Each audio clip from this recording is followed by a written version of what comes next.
sometimes you'll have Christians say things like, why do we compare Jesus and Muhammad? The reason we want to compare Jesus and Muhammad is because both Muslims and Christians believe Jesus is sinless, whereas Muslims believe that Muhammad was sinless. Yet when we look at the Prophet's life in Surah 33, we see that he was a polygamist and had slaves. And one of his wives was 6 when they got married, and they consummated it when she was 9. And he also was a slave owner and trader here in this hadith. So when we read in Surah 33 that the Prophet Muhammad is an excellent example for people to follow, it is alarming for non-Muslims. Whereas Jesus, on the other hand, in the Gospels and the New Testament, is presented as living a lifestyle that is actually sinless. And then you're like, well, actually, you think Jesus is God, so shouldn't you compare Jesus and Allah? We do.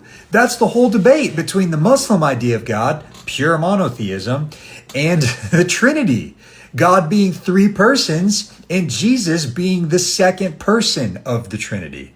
That who God actually is, triune in nature, is different than the Muslim view of God. So in this moment that he thinks is a gotcha moment, he reveals that he misses the whole debate between who God is that is largely centered around Jesus. No, but your subconscious said what? Compare Jesus and Muhammad, right? Which is fine. We could talk about the Prophet and the history of both of them. We can. But the fact that you even said that indicates what? You know he's a man. You know he's a prophet, right? Yeah, we know he's a man. The central story of Christianity is about God becoming a man in what he does while he's a man. John actually states it very clearly for us in his gospel that in the beginning was the Word, and the Word was with God, and the Word was God. Verse 14, and the Word became flesh and dwelt among us, that God became man.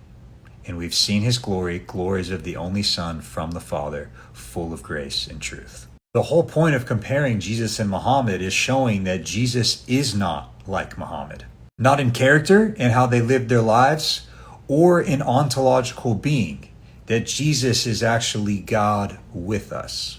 So I just encourage any Muslim who's maybe seeing some of these things and questioning the validity of Islam, call out to God.